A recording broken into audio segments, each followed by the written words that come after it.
All right, I think we're going to move on here and talk about what's going on in Washington, because this seems to be at least an overhang, a very short-term overhang that is now being removed from the list of worries I think that market participants have. Let's bring in our Rick Newman, because we are seeing now the shutdown was averted. They've pushed it off, to December now in terms of lengthening that deadline. But did it cost infrastructure? I don't know what's happening on that front at this point, Rick.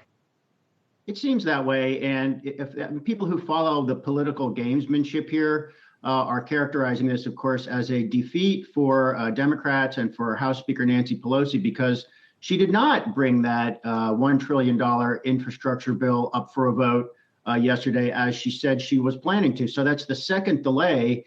And I mean, there's been a lot of chatter about why this is happening. Progressives are saying they're not going to vote for that bill unless both houses of Congress commit to this giant bill that would come later. That's the $3.5 trillion bill that would include a lot of social welfare spending and green energy spending and some tax increases.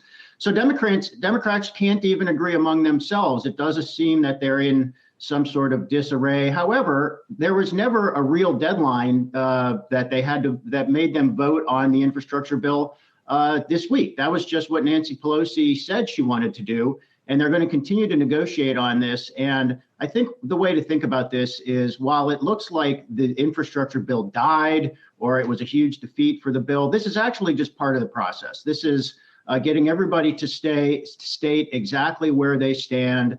The White House is now getting more involved in these negotiations, which is probably a necessity to get that infrastructure bill over the line, simply because Democrats have such thin majorities in both the House and the Senate. So those negotiations are going to continue, perhaps with a little less of a sense of a crisis atmosphere that we've been in seemingly all week.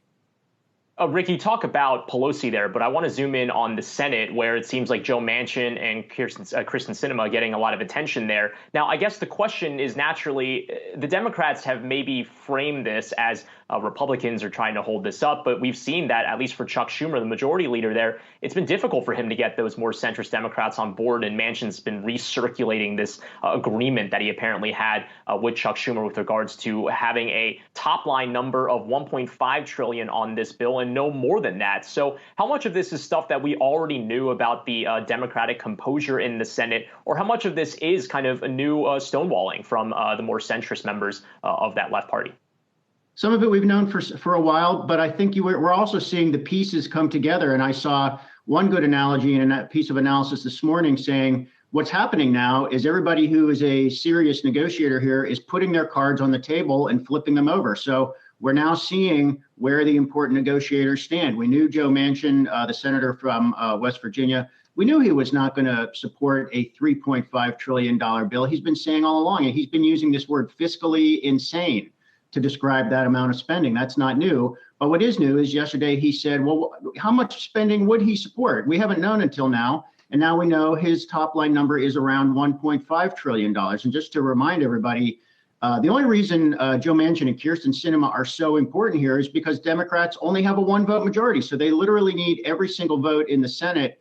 Just to remind people, the Senate already passed the infrastructure bill. And if the House would just pass the infrastructure bill, it would actually go to President Biden and he would sign it into law. So we're talking about the other bill, the follow-on bill that would have all this additional spending. And that's what progressives in the House have tied their support on the infrastructure bill to. So lots of moving pieces here. It's complicated, but this is going to play out over the next weeks and months. And for sure, some of this is going to get passed. Some of it's going to get passed, Rick. I mean, let's bring it back to the markets for a minute, because it feels like market participants are not pricing in the possibility that this will not happen, full stop, that there won't be a spending package of some kind.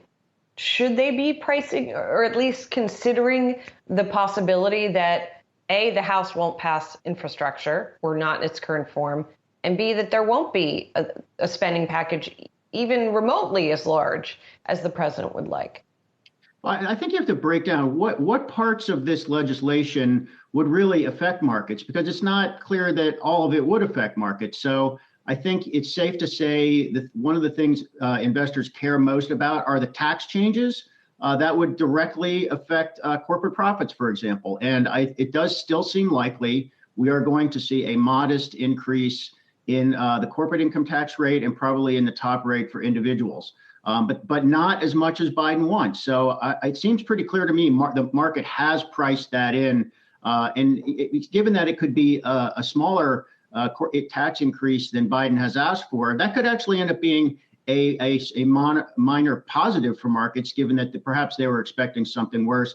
The infrastructure spending, I think this is a marginal matter for the markets. I mean, keep in mind, infrastructure spending, we're talking about projects that will roll out over years. This is not stuff that's going to have any immediate impact on markets. It could affect some, construction companies that are likely to get contracts or something like that, but not the market overall. So I think markets are actually pretty savvy about what's likely to happen here, which again, it's going to be some of the Biden agenda is likely to pass, but not all of it. And markets, to my mind, are pricing it in pretty reasonably at this point. All right, copy that. Rick Newman, thanks so much for breaking it down for us this morning. Appreciate it.